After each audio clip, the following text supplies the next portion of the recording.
Hey guys, David with Twice Diecast. Recently, I saw this post on Reddit about this Greek police force that uses a Citroen Ami. It got me thinking.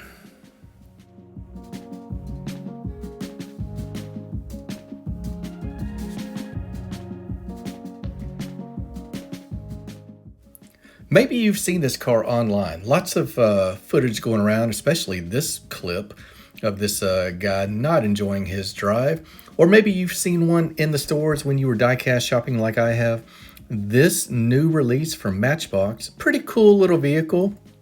And like I said, I was just surprised that any police department would use it. In fact, the post said that this is the slowest police car in the world, 28 miles an hour. So let's take a look at this new Matchbox casting and see if we can recreate this really cool Greek police car. So as expected, as soon as I went into a store, I found a couple of these hanging on the pegs. You shouldn't have any trouble finding one if you want to make your own Greek police car. That's the kind of stuff we like here on Twice Diecast. Let's look at the casting. Not bad. It is a really interesting design, and you'll see that once we crack it open. First mission for me when I am looking for a custom, I am always curious about the wheels. Am I going to find some wheels that work? We've got 2 rivets on this, so we'll be able to put it back together nice and clean. But I wanted to make sure that I could recreate this thing as closely as possible. I went through all my main lines, all my donor wheels, didn't have any wheels that were going to be the same size, same axle length, and same look. These EVs had some really interesting rims, and thankfully, I've had some friends that send me stuff from overseas, and some of these foreign diecast companies, hint, hint, like this Norev, actually put true representations of the wheels. And this Citroen by Norev is absolutely as close as I am going to find to these wheels. I am really excited. We found a set that is almost identical. Stands to reason, they're both Citroen vehicles.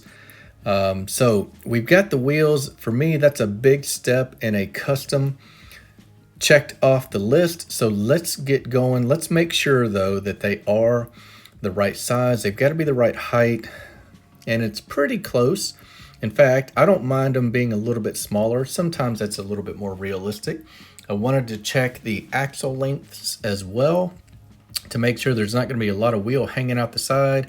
Those seem to be just about where they need to be as well. So let's get to cracking. I'll drill this one open, and then I'm going to show you how they made this one. It's a little bit different for you customizers out there.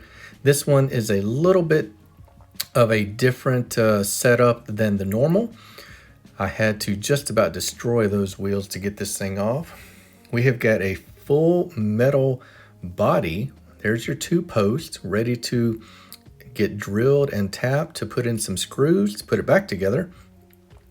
Had a little trouble figuring out how to get this window off. It pops off just like that, and the bottom half of the car, including the interior, is all die-cast metal. I thought that was pretty interesting. So this is a pretty heavy car. I'm not sure. Maybe this would be good on a track. The whole thing is solid. Now to take our wheels out of our unfortunate Norev vehicle, I'll have to get another one of these because I love these classic French cars and modern French cars. So while we take this one apart, bow your head in honor of the sacrifice that this vehicle made. These wheels are beautiful. I love them. Really going to make the project. In case you are curious and have never seen a Norev before, I'll take this one apart and show you. Really detailed interior. Nice thin glass. Makes for a nice clear window on your model. Held together by 2 screws. Don't worry, I will find some wheels rather, to get that one back into shape. These wheels are going to work out perfect. I am really excited about this project. Like I said, don't worry. I found some pretty European wheels to go back on the donor car. That will go right back on the shelf. Now, I had planned a really cool time-lapse photography effect of this paint stripper at work. Womp womp. it fell halfway through. Anyhow, after the paint stripper did its thing, here I am scrubbing it off. This is my favorite part because you get to see really how much detail these castings have on them. Minus, once you get past all that paint, it really is amazing what they give you for $1. Mattel, I mean. Take a look. Once you get this thing polished with a little hand tool, the detail on this casting is really remarkable. And remember, these cars are $1. These are not high-end model cars for display or collecting like that. This is just a straight up toy from Matchbox, and I'm pretty impressed. Got a lot to work with, some good bones on this casting, and I am looking forward to the next stage of this custom.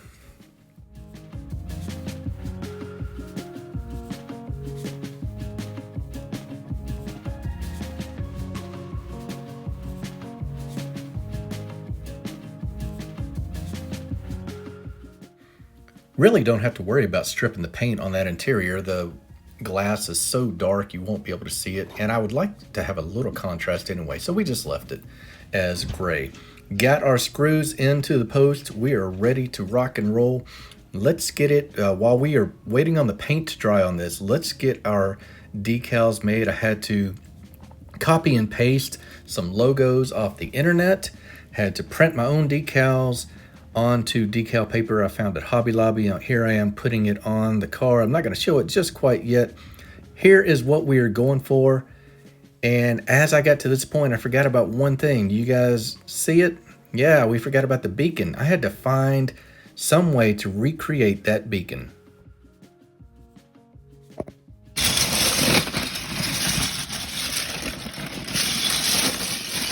Just had a hunch Legos were going to be a solution. The top of the Lego, what I was going for, and I cut one of these off. It looked to be about the right size. The only thing is, most of the clear pieces were open on the top. So you see, once you cut it off, you're left with just a ring. It's the right size, it's translucent, but that's not gonna do. We need something with a top on it. I looked at this translucent blue. We're getting closer. That's kind of the color I was going for. This blue is more the color I'm going for, and it's got a top, but I really need it to be translucent for the effect. And lo and behold, this 1x2 piece has a clear with a top piece. So we carefully cut that off with an X-Acto, and this is what you're left with. Well, you're left with a busted up Lego, but you've got a nice beacon that just sits right on top of that roof. And I think that's gonna work, guys. Let's take a look at the car again, and then we're gonna see how we ended up.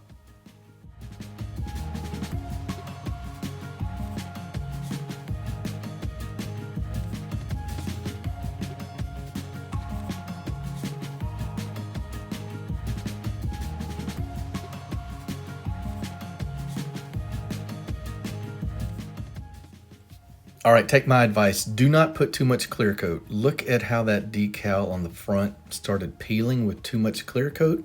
Overall, happy with the end result. Wheels look great. Beacon light works for me. Had a couple mishaps on some paint at the very last bit. But overall, really happy and so glad that the Greek Police Department uses this vehicle because it made for a really fun custom. Hope you guys have enjoyed it. This is David at Twice Diecast. Until the next video, I will see you then.